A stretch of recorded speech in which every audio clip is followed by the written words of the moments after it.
Historically, smoking was a confined practice. Cigarettes were notably expensive, and this lack of affordability often restricted their use to affluent men. However, due to mass production and respondent conditioning, cigarettes soon became more affordable and began to be consumed by a much larger population. Before we move forward, let me tell you a little bit more about this respondent conditioning. Respondent conditioning is a phenomenon or form of learning when a stimulus that naturally causes a response is paired with a stimulus that does not naturally cause a response. One of the most common examples is Pavlov's dog experiment, which involved the pairing of food with a bell. The desired response was salivation. The food is the first stimulus that naturally causes salivation, and the bell is the second, which naturally doesn't cause salivation. However, after several pairings, the dog began to salivate when only hearing the bell due to respondent conditioning.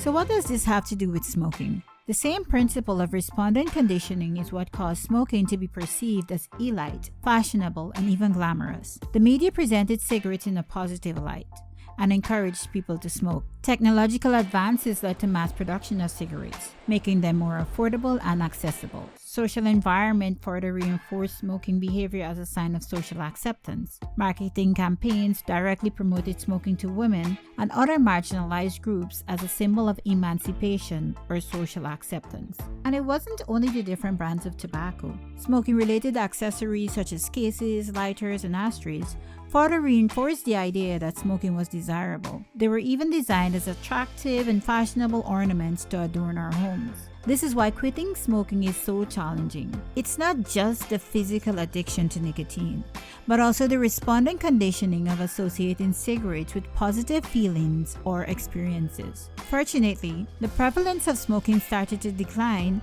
due to growing research linking smoking to various diseases, including lung cancer. Persons became increasingly anxious and started to question the legitimacy of the tobacco industry. But the tobacco companies decided to fight back. They launched what was called the Frank Statement, which essentially challenged scientific evidence related to the risk of smoking to create doubt among the general public. These companies were very tactful and innovative and started promoting so-called less dangerous alternatives. They decided to introduce milder variants, filters, and other products. Luckily, the general public started to recognize that smoking wasn't only a matter of individual choice, but rather a social issue with far-reaching implications for wider society. Still, 13.5% of American women and 17.5% of American men currently smoke. The negative consequences of smoking are well documented and vary from an increased risk of cancer and heart disease to difficulty breathing, weakened bones, and fertility issues in both men and women. Tobacco use is a leading preventable cause of death in the United States and is estimated to cause over 8 million deaths annually worldwide. This means that smoking causes more deaths than HIV,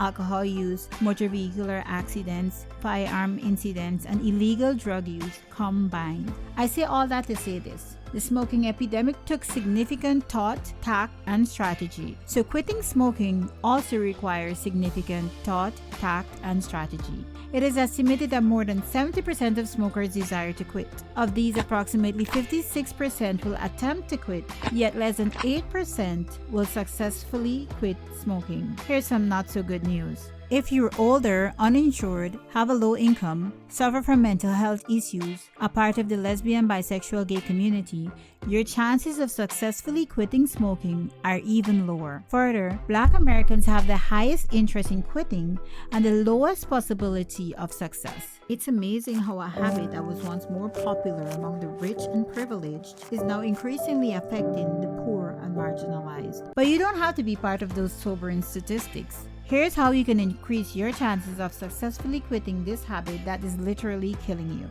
Number 1, set a start date. The sooner the better. Choose a date that's meaningful to you and put it in writing. Quitting smoking is a process, but it's important to have a target to aim for.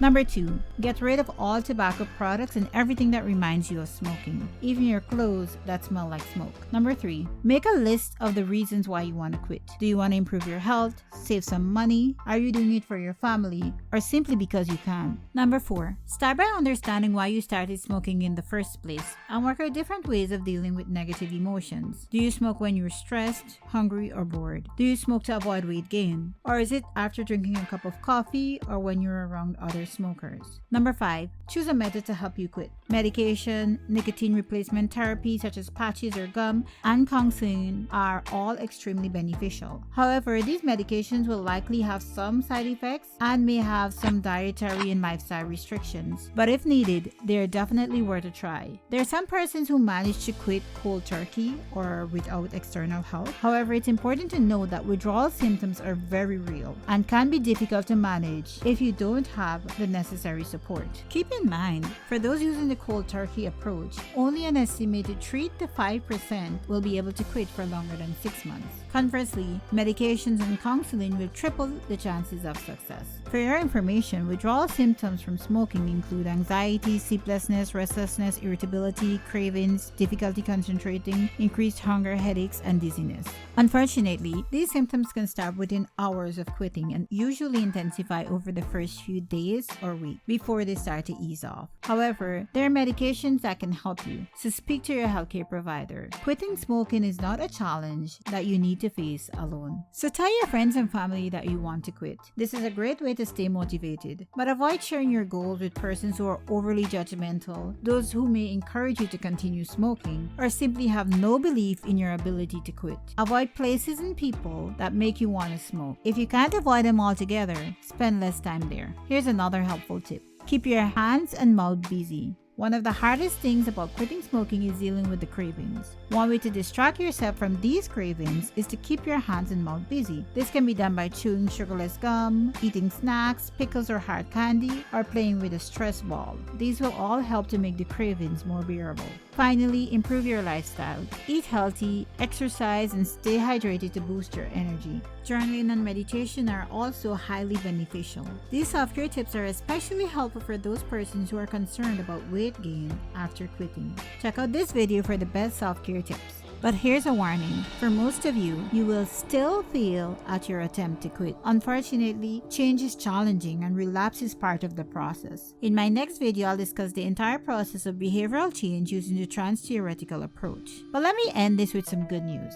The possibility of successfully quitting smoking increases each time you attempt to quit. So if you attempt and fail, keep going. Quitting smoking is the single most important thing you can do for your health. Even if you manage to quit for only 12 hours, it'll be beneficial. Research shows that within hours of smoking the last cigarette, your heart rate and blood pressure will decrease, and within 24 to 48 hours, carbon monoxide levels in your body will return to normal. In only 2 to 3 weeks, circulation and lung function will improve. With each subsequent year of not smoking, your risk of lung, throat, and bladder cancer decreases. So if you haven't started quitting yet, what are you waiting for? Check out this video to discover other toxic habits that you should quit as soon as possible. Found this video informative, share it with someone you love. Thanks for supporting my channel by liking and subscribing. Together, we'll navigate our way to a healthier, more fulfilled life, one solution at a time.